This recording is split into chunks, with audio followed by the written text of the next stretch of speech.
This meeting is being recorded. Welcome, everyone. It's Michelle. I'd like to review what happened at the annual meeting yesterday in regard to the structural integrity change, the roof line change that occurred on Unit 26, and my request to talk about this, the compliance to our bylaws and oversight in general of our board in regard specifically to this issue. So as a review, roof line on Unit 26 was modified without engineering plans or permit, and as well as not following our bylaws, which require these kinds of structural changes to be voted on, consented to, I guess is the wording, but effectively voted on by the community. Our bylaws also require engineering plans, and importantly, so does New Hampshire State Code, as well as the fire safety rules as well, because it's a multi-unit building. So that roof line change happened without those documents. And this is a serious problem for everyone in the community because it means we all incur the risks and liabilities and the consequences should there ever be any kind of catastrophic failure or fire. Insurance could be canceled, the master insurance policy, if they discover or when they discover that that change happened without engineering plans. The fire marshal has a say in that kind of change as well in a multi-unit building. There's a structural risk for all the adjoining units, and a bank could actually deny a loan in that building, the whole building, by the way, based on that roof line change not being done in an engineered fashion. So how did this happen? I made a document request and I asked for a bullet point to be put on our annual meeting to discuss this.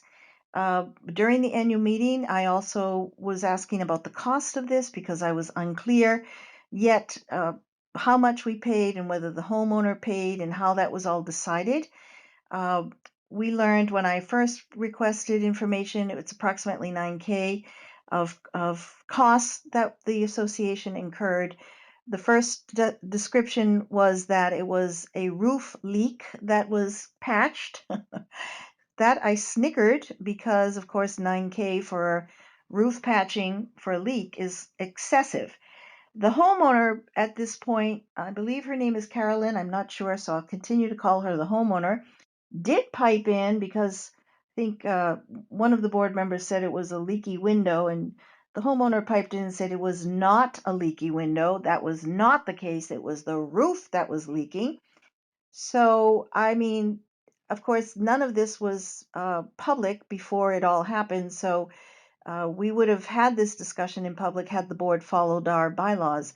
But the point of the owner calling out the fact that it wasn't a leaky window was in contradiction to what at least one communication from the board stating at least one reason was because the window was leaking, it needed to be removed. At any rate, um, especially if the window wasn't leaking, why does the condo associate? Why do we have to pay 9K to get their window removed? When we got to the bullet point in the annual meeting about trying to talk about this and to understand when the board made this decision, as in which meeting, where were the minutes, all of these things that if you read my letter, which is attached to this email I'm going to send to you, everything I requested, the board basically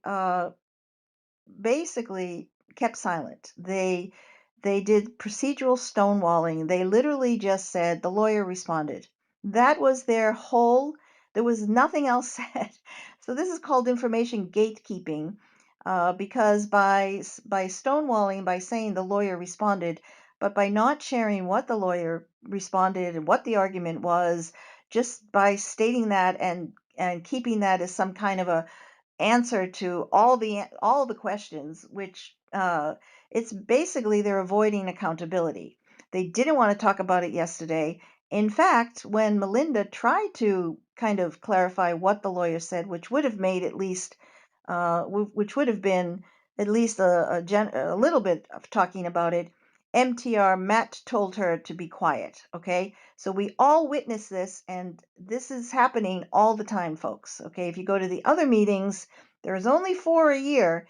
I do go to these meetings, and over you will see Matt tell the board to stop talking, to take certain topics to an executive session, and there are rules about that. And in fact, he threatened me in the last meeting because I wanted it on the record that they were going into an executive session about topics that were not legally allowed to be spoken about in an executive session. So um, MTR demands silence from the board. The board complied. Their stonewalling attempt yesterday was just to respond. The lawyer responded as if that were information enough, but that was just the board avoiding accountability at the behest of MTR because, again, Melinda tried and she was silenced. So let me tell you, uh, we don't know what the lawyer is going to talk about, um, but the lawyer cannot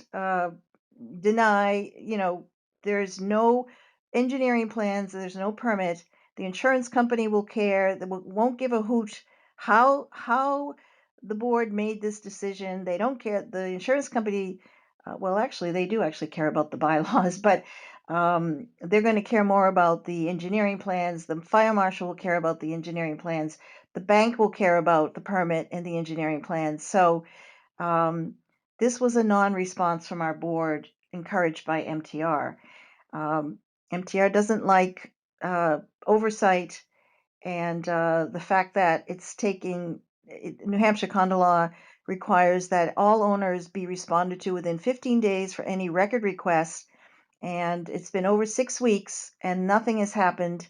No permits, no engineering plans have been provided, and this constant, again, if you go to other board meetings, you'll see inaction, just what Matt did yesterday when he told Melinda to be quiet.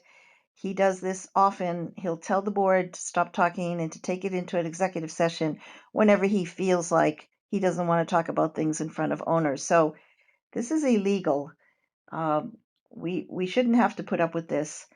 Um, but this lack of accountability on this topic, it's really time that we circle the wagons and that everybody start to request these engineering plans and the permit, um, and we get to the bottom of this lack of accountability. So we can wait to see what the lawyer said, but again, the insurance is going to want the engineering plans, the banks are going to want it, the fire marshal is going to want it.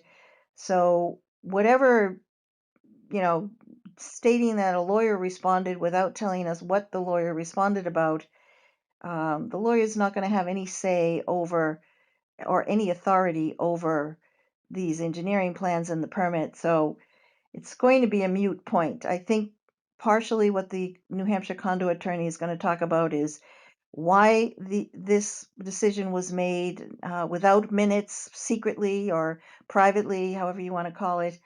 Why there was a lack of transparency. My money is on. They're going to say something about an emergency, but that is not an excuse for no engineering plan. So I put together this short list. This is what I think um, could be a form of steps of action for our board. Of course, the record disclosure, which I'm still waiting 6 weeks for, the independent structural assessment, because uh, all of these entities are going to want it. The insurance company is going to want that. The fire marshal is going to want it. The banks are going to want this. So we might as well pay for that now and get ahead of it. We've got a home for sale next door to this unit. There's a high risk that an assessor is going to figure this out if that a unit goes under agreement and the buyer needs a loan. So, um, our board has really put us in a spot here. And then we really need to talk about who's paying for what. It sounds like that was a voluntary non-necessary removal of that window. There was no leak in the window, according to the homeowner.